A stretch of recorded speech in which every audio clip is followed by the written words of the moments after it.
Hi, everyone. The best bonus content I can give you with Judy is for her to talk about how she's launching the Gettysburg Cookie Company. I mean, I can personally attest that they're scrumptious, as you're going to see, because I can't resist, and I'm going to be eating them while we talk about the Gettysburg Cookie Company.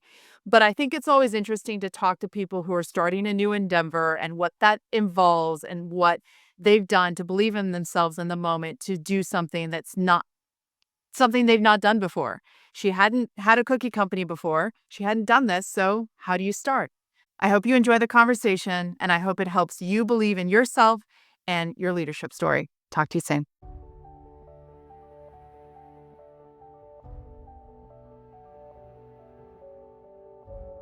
Hi, everybody. We're back with a bonus conversation with Judy because, Judy, you have believed in yourself and created one of my favorite things, which is the Gettysburg Cookie Company.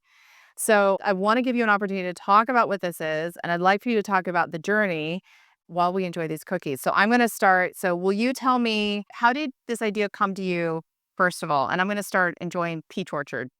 Let's have this cookie conversation. Well, the very first idea, somebody mentioned that Gettysburg should have good cookies. And I thought, okay. And I've loved to bake. I've loved to bake for a long time. I bake all natural, Yep. unique flavors. I'm not really interested in a boring cookie. I want to Really want right. Yeah.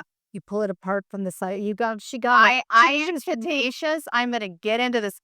Cause smell that peach. I'm sorry. It's so good. Okay. So somebody says Cookie Company. Yeah. And then I went to Hawaii a few years ago and I saw the Honolulu Cookie Company. And their cookies are all the same. They're basically all shaped like little pineapples dipped in different flavors of white chocolate or whatever you could. Compelling. I Yeah. like a good pineapple cookie. Yeah, and it's Goodness. they had cute packaging, cute branding, everything, and the person I was with said, I'm surprised that Gettysburg doesn't have a cookie company, and that coupled with the earlier comment kind of went ding. I thought, oh my God, this is mine to do. I love to bake. So you had a belief, you had an energy moment. Oh yeah, I had an energy moment, and so I spent the rest of my Hawaii vacation laying on Waikiki Beach, going, I wonder if I add dried peaches and white chocolate chips to a vanilla cookie, and thinking What it best is. So you were coming up with these recipes as you were on the beach. But I also had to think, what would the Gettysburg Cookie Company be? Because historic cookies don't taste good. Like, prior to the early 20th century, there were no chocolate chips, there was no baking soda, there was, none of these things. Oh, a pause. So you in this moment, being the historically accurate person you were trying to create historically accurate cookies? Well, I thought about it. But then I thought, but all we would have had would be the 1863, which is the snickerdoodle, because it's made with cream of tartar instead of baking soda. And so cream of tartar was around in the 19th century. So we could have had this, but this would have been it. Okay. So I thought, well, what if I name my cookies after places on the battlefield? So you have figured out a different direction instead of that tanking your belief. You're just like, okay, take another point. Yeah. What are people coming to Gettysburg going to want to take home with them? Like, I'm here in Hawaii, and I'm taking home a whole bunch of tins of the Honolulu Cookie Company to give to my dog sitter and my plant waterer, and et cetera, Absolutely. So what are people who come to Gettysburg going to want? And I thought, oh my gosh, they will have just spent, a couple days looking at the Devil's Den and the Peach Orchard and the Wheat Field and the Eternal Peace Light and all these places. Let's name them after these places. So then I wrote down a list of places and figured out what kind of cookie. Because we've got the Eternal Peace Light. This is Adams Apple. For Adams County. Adams County, because we're in Adams County. Little Round Top, and 63, and Peach Orchard is disappearing fast. Yeah. And I do make a Devil's Den, which is a chocolate cookie with chocolate chips. And so got 9 flavors. And so I started it 2 years ago, and I started it in a food hall. The food hall changed ownership and I lost my space. So we pivoted. We went to wholesale and festivals and consignment. We found a commercial kitchen to lease, and we've been doing it wholesale and consignment for the last year and a half.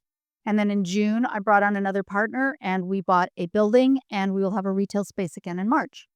So obviously I'm lucky that I'm in this area, but I have to ask, if in case this is seen by people who are trying to give that gift to that Civil War person in their family who has way too many books. Yeah. Because if you know anybody who's Civil War related in your family, the book collection is probably up to the ceiling. Let's just be real about it. Yeah. And want to give a different gift, shippable? Absolutely. GettysburgCookieCo.com. Okay. Well, then anything else you would offer to people who want to start their own baking or cooking company in terms of fueling their belief?